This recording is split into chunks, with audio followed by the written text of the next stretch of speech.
Hola amigos de Calvet Desarrollo Transpersonal, ¿cómo están? Me da mucho gusto saludarlos, saludarlas a todos, a todas.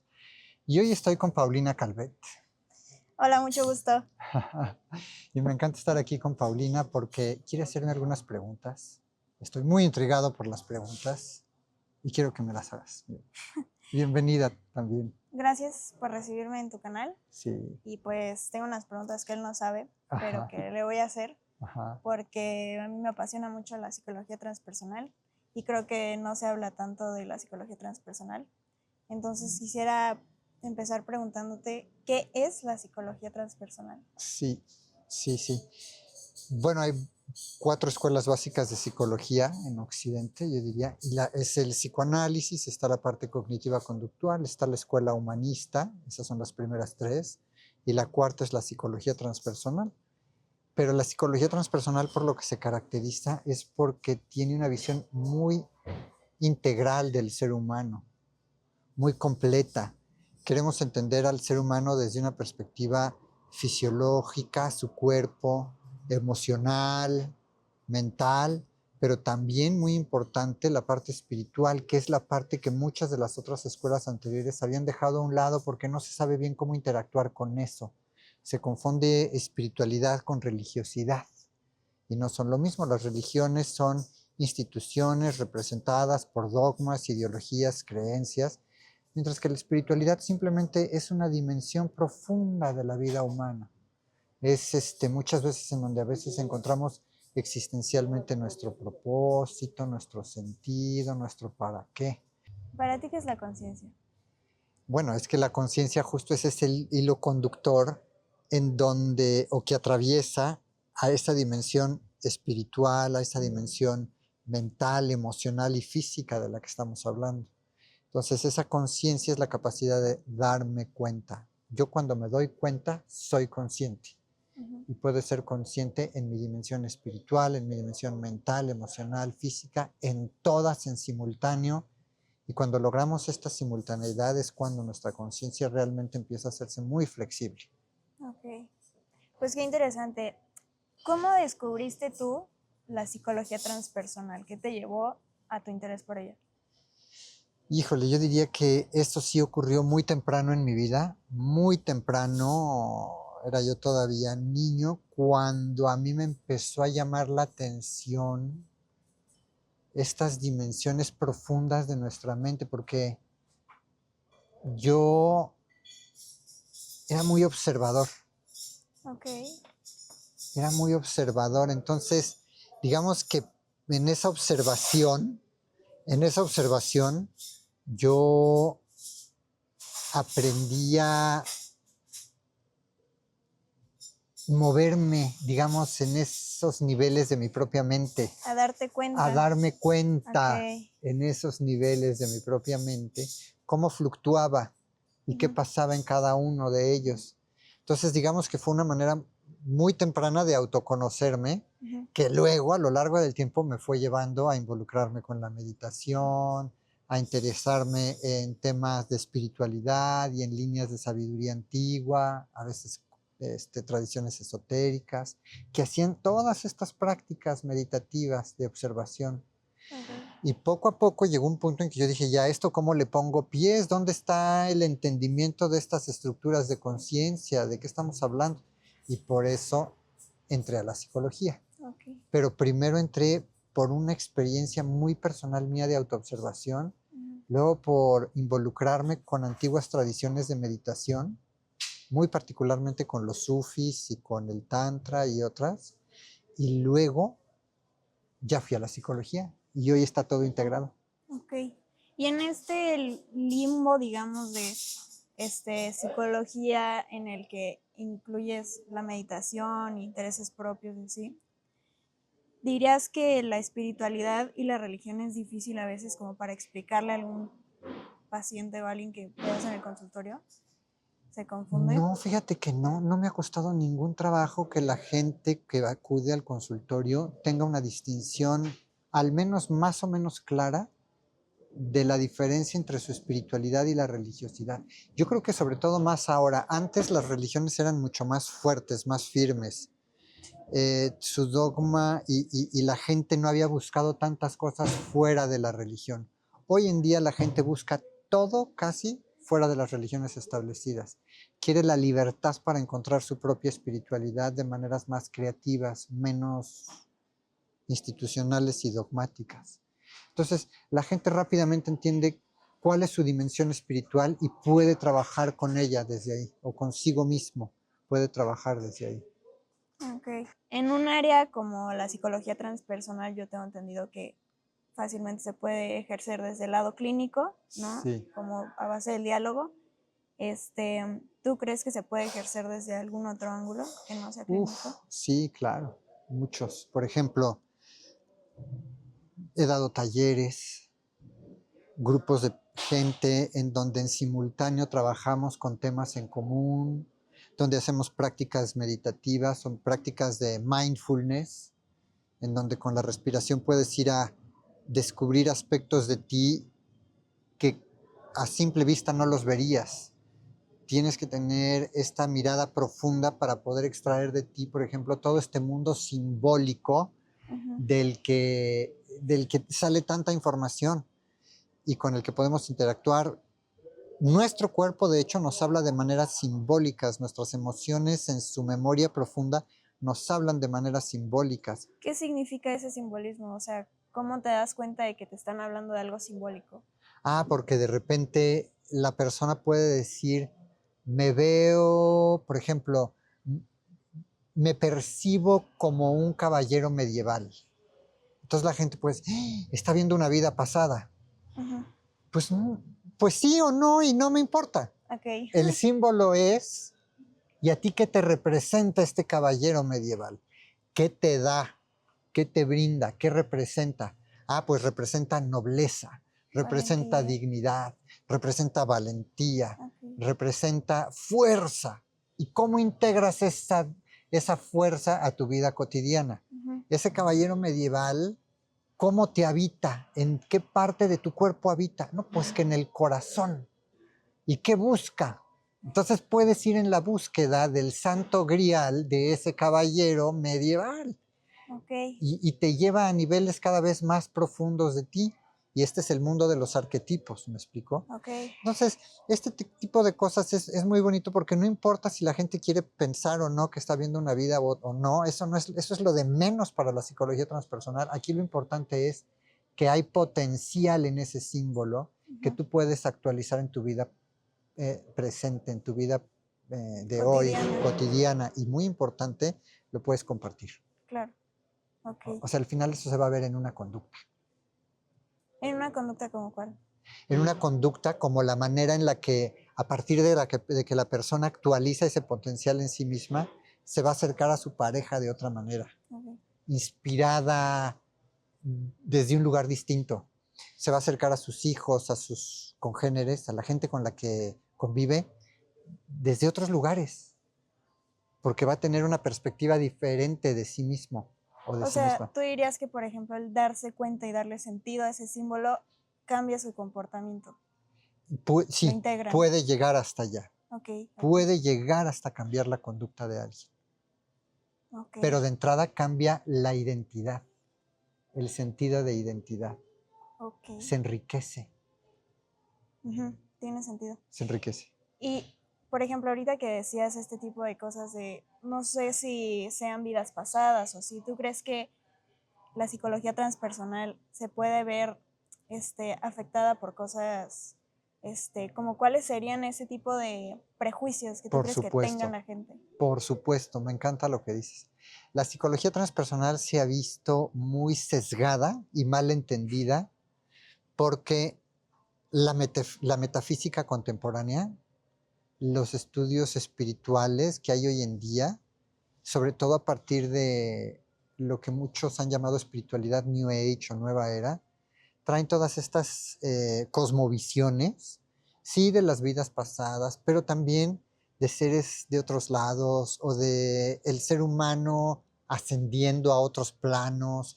Y entonces son cosmovisiones muy particulares de una cultura contemporánea, pero no son la base de la psicología transpersonal.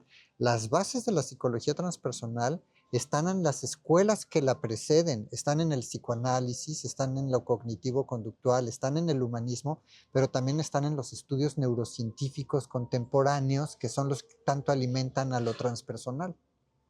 Entonces nosotros no podemos perder el piso de la psicología, no podemos dejar de tener una conexión fuerte con el entendimiento que hoy tenemos de la realidad, sin perdernos en lo que muchas veces estas nuevas espiritualidades lo que tienen es una cosa que se llama pensamiento mágico.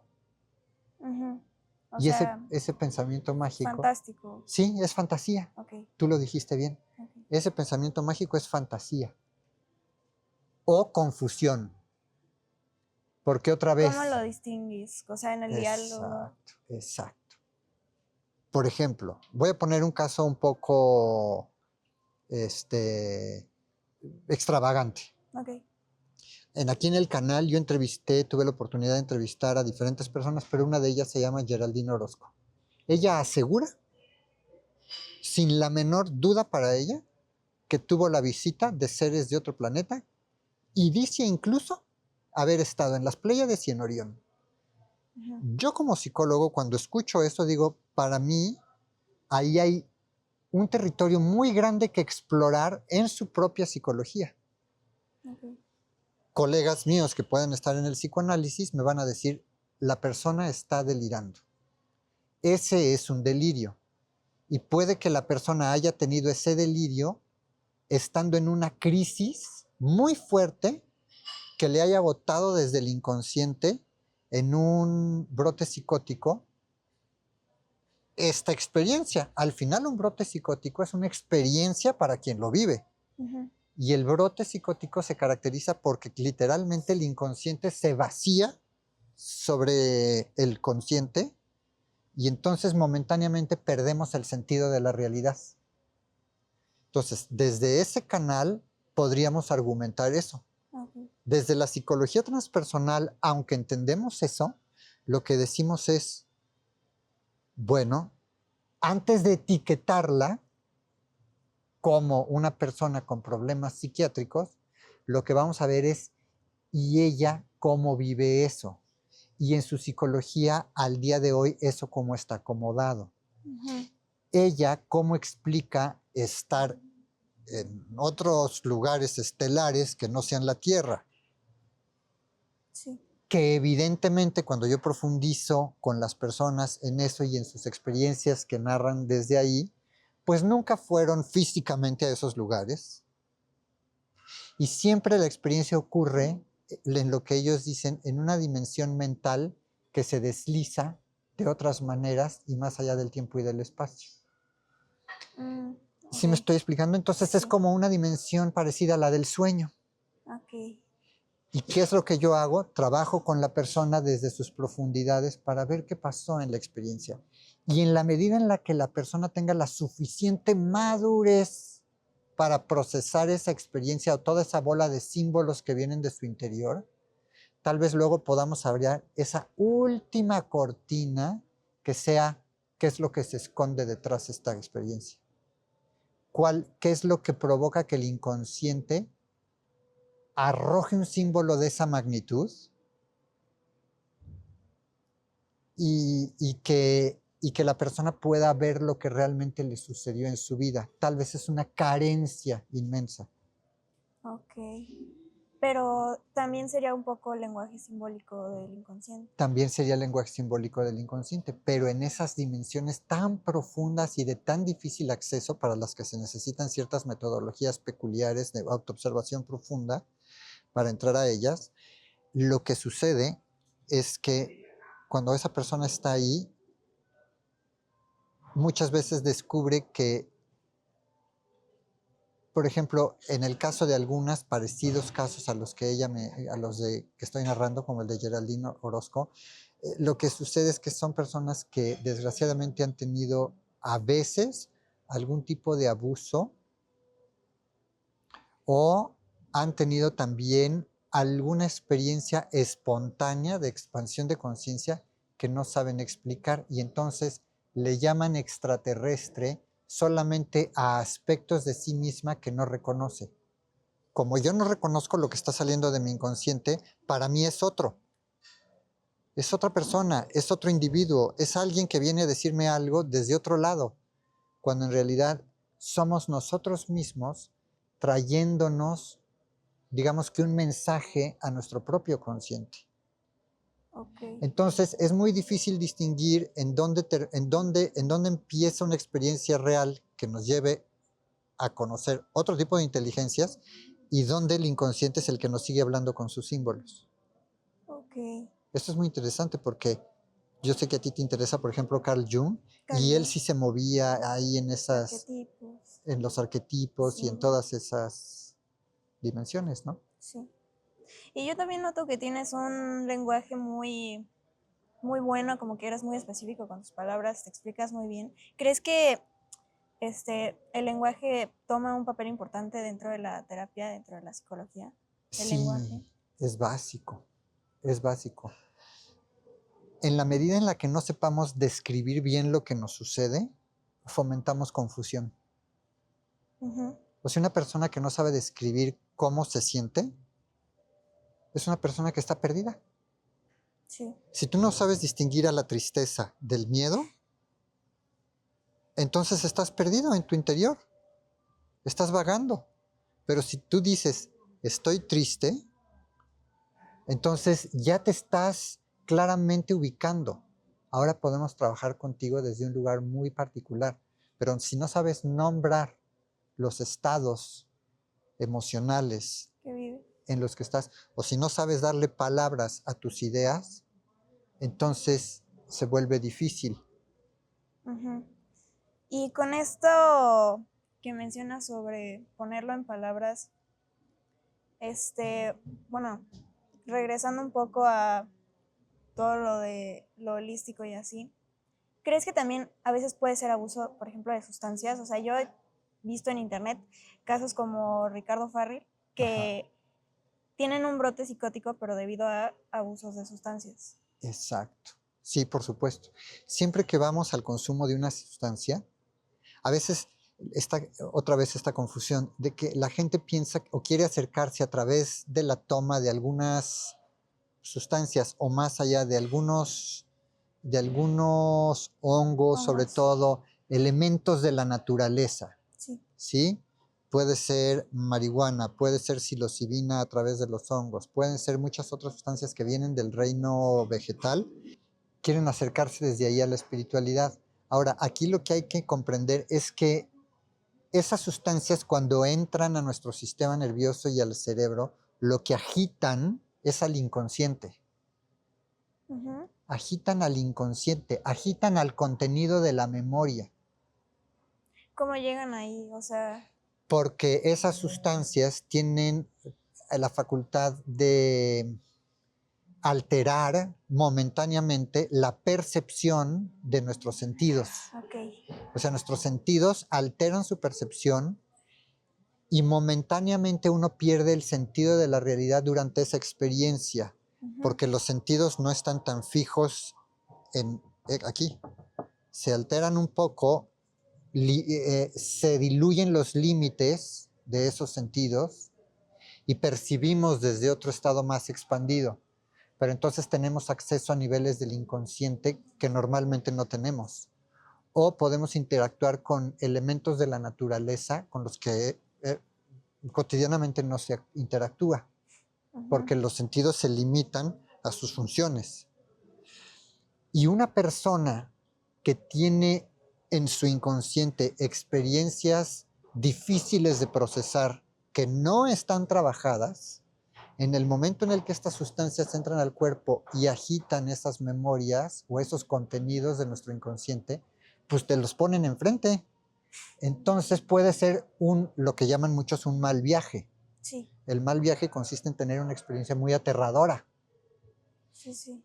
Y como ahora, además de estar con los sentidos expandidos, estás aterrado, pues pierdes el sentido de la realidad y a eso se le llama brote psicótico. Sí, ¿Me explicó? ok. Entonces ese brote psicótico cuando la persona se recupera y sale de él, porque dura unos minutos, volverse a ubicar en el cuerpo, volverse a ubicar en los confines de su conciencia, en los límites de su conciencia y en los de los sentidos, le lleva un proceso, le lleva un rato. Bajo un enfoque transpersonal, ¿cuáles serían, no los pasos, pero como el proceso que se toma? Primero y muy importante, ¿cuál fue el contenido? ¿A qué te enfrentaste en tu interior? Porque no podemos negar que esas son experiencias, son subjetivas, pero son experiencias.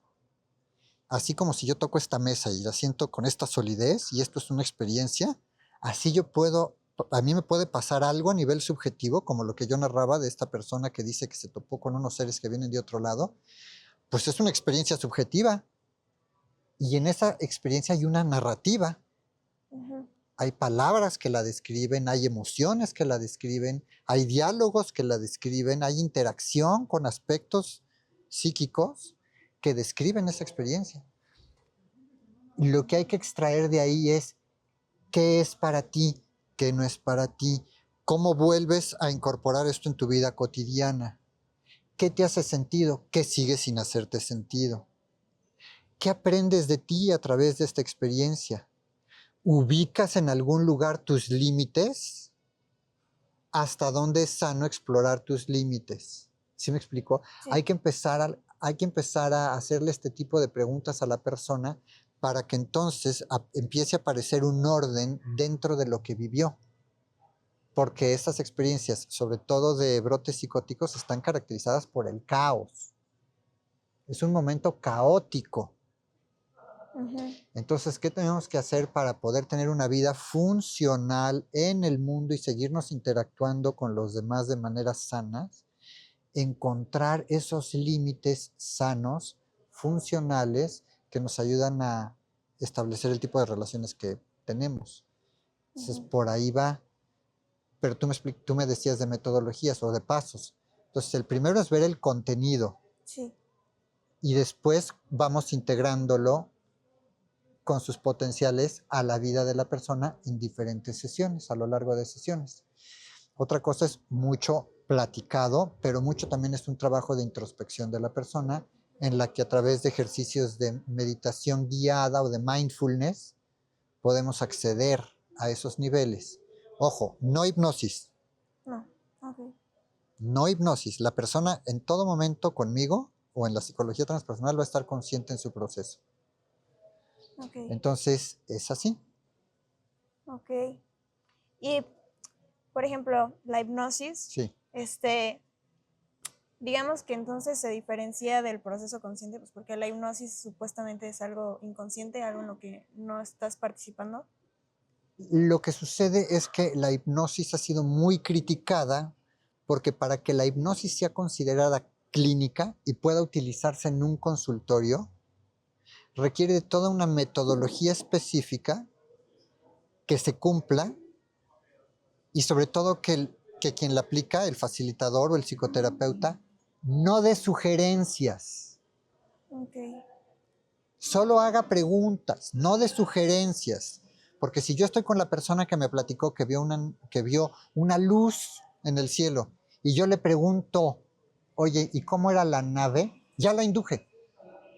Ajá. Ella Ok. nunca me habló de ninguna nave. Pero si yo pregunto, yo ya la induje, yo ya la empujé. Sí. Entonces eso no se puede hacer. Tú tienes que dejar que el otro diga lo que pueda decir. Ahora, como la persona está tan relajada, a veces parte de su conciencia se va a sumergir en niveles inconscientes y no va a recordar todo lo que dijo. Por eso se graban las sesiones de hipnosis. Ok. ¿Sí me explico? Sí. Entre otras cosas. Lo que yo utilizo se llama psicosíntesis. Ok, ¿de qué trata el psicosíntesis? La psicosíntesis es un modelo que desarrolló el doctor Roberto Asayoli, que se separó en aquellos años de Freud y luego fue muy amigo de Jung, nada más que Jung se quedó en Suiza y Roberto Asayoli se bajó a Italia, que era de donde él era. Y ahí fundó esta escuela de la psicosíntesis. Y la psicosíntesis lo que hace es, presupone todos los principios del psicoanálisis, nada más que Roberto Asayoli conoció en aquellos años, te estoy hablando de los 30, 40, de 1930, 40 y 50, en esa Europa que estaba recibiendo la visita de gente que venía de Oriente, de maestros sufis, de yogis, de gente que venía de corrientes meditativas y de escuelas de sabiduría antigua. Entonces Roberto Asayoli los conoció y escuchándolos se daba cuenta de que estas personas hablaban de estados de conciencia muchísimo más amplios de lo que su psicología entendía, de lo que la psicología contemporánea de aquellos años entendía. Entonces Roberto Asayoli se dio la tarea de verdaderamente meterse en esos caminos, conocer esas metodologías de meditación e incorporarlas a la psicoterapia. Ok. Y desde ahí, habiéndolo explorado primero en sí mismo y luego poco a poco en grupos pilotos que tenía y con los que experimentaba, lo fue abriendo hasta que armó toda una serie de metodologías y técnicas muy específicas en las que se pudiera acceder a estos niveles. Entonces, así surge la psicosíntesis y desde ahí es que es tan enriquecedora. Por eso es un modelo tan bueno dentro del marco de la psicología transpersonal. Es un marco muy bueno para usar en la cuestión clínica, en la parte 1 a 1 de psicoterapia. Ok. Y una pregunta un poco más rebuscada, pero por ejemplo, porque ahorita está muy hablado el tema de, por ejemplo, personas narcisistas, ¿no? Que tienen malos conceptos de eso y todos somos narcisistas porque pasamos del narcisismo primario al secundario y ya. Pero ¿qué pasa cuando, o sea, qué tan común o qué tan poco común es realmente ver llegar o ver obligado a alguien llegar a consulta como narcisista? O sea, sí hay casos en los que esas personas se quieren tratar, se les obliga, se hace un avance, no hay cómo, no hay para dónde hacerse. Sí, lo que pasa es que tenemos que distinguir, dentro de los trastornos de la personalidad está el narcisismo, uno es ese, ¿no? Otro puede ser el histrionismo, u otro puede ser, desgraciadamente, casos como el borderline o el trastorno límite de personalidad, la bipolaridad, etc. Pero hablando del narcisismo, hay rasgos. Entonces, a veces todos tenemos cierto rasgo narcisista. O sea, cuando dices, me siento muy bien conmigo misma, me siento orgulloso de mí o de un logro, hay cierto narcisismo, pero mientras esté bien mediado y mientras eso no me suba a un tabique, entre comillas, desde donde yo me sienta superior a ti y entonces ahora esté solo presumiendo y convirtiendo todo en un diálogo de mí, mientras eso no ocurra, las cosas están bien. A la baja, ¿no? También, mientras la persona, aunque tenga logros, no se los reconozca, pues también estamos hablando de una baja autoestima que implica que la persona no tiene buena valoración de sí misma. Entonces, el rasgo narcisista siempre va a ser el que pone a la persona por encima de todos los demás. Sí. Tiene la razón, impone su voluntad, se burla de los demás y de sus estupideces, puede tener rasgos crueles, ¿no? La crueldad, el sarcasmo. Ya cuando ese tipo de cosas están muy activas en una persona, entonces ya no solo es un rasgo, ya podemos hablar de que el trastorno está instalado en la persona. Cuando un trastorno está instalado, gobierna la vida de la persona. Y en un consultorio se... Entonces eso se nota en el consultorio. Okay. Mientras sea un rasgo que fluctúa, que a veces está presente y a veces no, entonces la persona puede aprenderse a nivelar más claro y a ver qué pasa con su autoestima y con la valoración que hace de sí misma para acabar haciendo todas estas cosas. Y más que nada, ¿van obligados o a veces... Es que yo siento que si van por su propia cuenta, realmente, ¿qué tan narcisismo puede ser? Exactamente, exactamente. Por eso te digo que cuando la gente llega con rasgos que son moldeables y con los que se pueden trabajar, muchas veces la persona llega por su propia voluntad, pero hay personas con las que es tan difícil vivir, que tienen un trastorno narcisista muy marcado, se vuelve una persona muy difícil de tratar y normalmente son personas que a lo largo de la vida, conforme la vida avanza, se les va dejando solas. Ujú. porque no hay manera de estar, no hay manera de conversar ni siquiera. Entonces, esas personas normalmente no buscan la psicoterapia, no la buscan. Y si llegan, es de algún modo obligadas. Pero también dentro de la terapia, al provocar conciencia, porque si yo hago una pregunta, lo que estoy haciendo es provocarle conciencia, es decir, que se mire a sí misma, que vea lo que está haciendo, que vea cómo habla de sí misma mientras excluye al resto. Ujú. ¿Para qué haces eso? ¿Por qué haces eso? Entonces, estas miradas hacia el interior que uno provoca como psicoterapeuta, no las aceptan con facilidad. Porque lo primero que sucede es que hay un mecanismo de defensa que viene. ¿Y tú quién eres para cuestionarme si yo estoy aquí en lo correcto? Aquí el que me va a escuchar otra vez eres tú, psicoterapeuta. Yo no tengo casi nada que venir a hacer aquí. Ujú. Empieza a haber este tipo de actitudes. Ok. Entonces, la verdad es que no se puede avanzar en psicoterapia si primero no hay un acompañamiento psiquiátrico en esos casos. Y el psiquiatra en esos casos, no hay medicamento para narcisismo, o sea, se trabaja diferente, ¿no? Se trabaja diferente, pero como el narcisismo tiene diferentes vertientes o Sí. diferentes, Formas de manifestarse. exacto, formas de manifestarse, entonces puede que una mirada psiquiátrica lo que haga es, a través de un medicamento, nivelar ciertos neuroquímicos y neurotransmisores en el cerebro que hagan que la persona modifique conductas. Y si eso ocurre, puede que psicoterapéuticamente sea más fácil trabajar hasta cierto punto. Porque un psicoterapeuta también tiene que partir de la realidad de que tiene límites. O sea, tenemos ciertos límites. No podemos resolverle a la persona a veces un trastorno, No, ok. pero sí le podemos ayudar a tener una vida más funcional. Y con una vida más funcional, con esta entrevista, ¿qué te gustaría que se llevaran las personas sobre la psicología transpersonal, cómo aplicarla, dónde conseguir un psicoterapeuta transpersonal?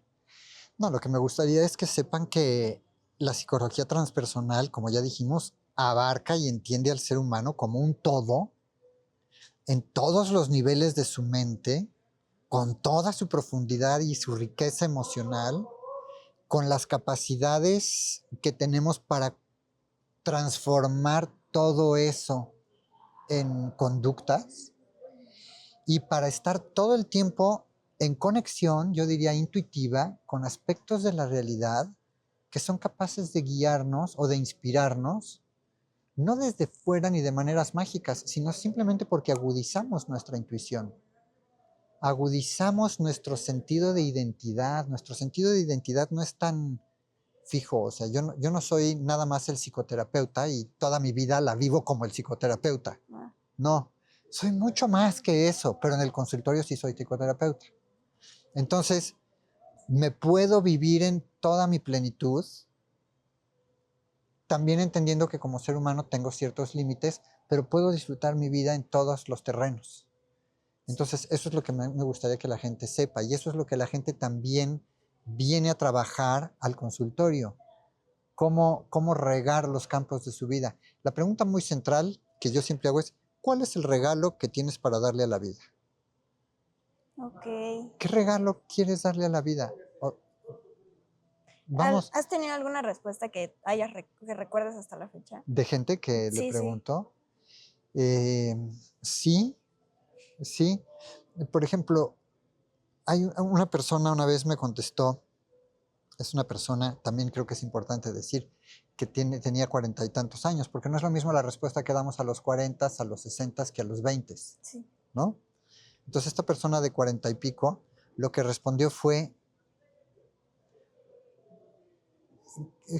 que su regalo para el mundo era ser de servicio, dar un servicio.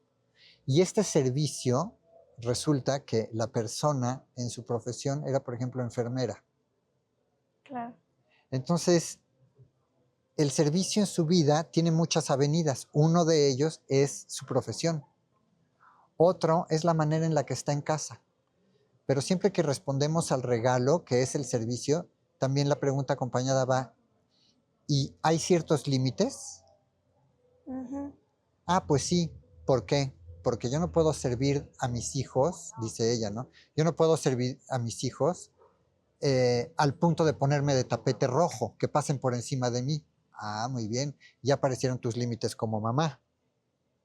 ¿Sí me explicó? Sí, Los límites sanos, ¿para qué? Para dejar que tus hijos crezcan y para que no te falten al respeto, sí, para vivir dignamente. dignamente. Ok, Ah, ok. Entonces ya estamos mediando la forma en la que ese servicio se da en cualquier terreno de su vida.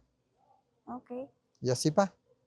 muy bien. Y así cada quien, y a los 20 muchos tienen crecer, ir hacia adelante, ganarme una vida, ser exitoso. Y entonces dices, ese éxito, ¿cómo se manifiesta? A las edades más tarde en la vida, tu propósito es serenidad, paz, tranquilidad, el legado. ¿Qué le voy a dejar al mundo? Si no, Ajá, entonces ahora tenemos que convertir en eso. Entonces vamos ayudando a que la persona en su etapa de vida la viva de la manera más plena posible.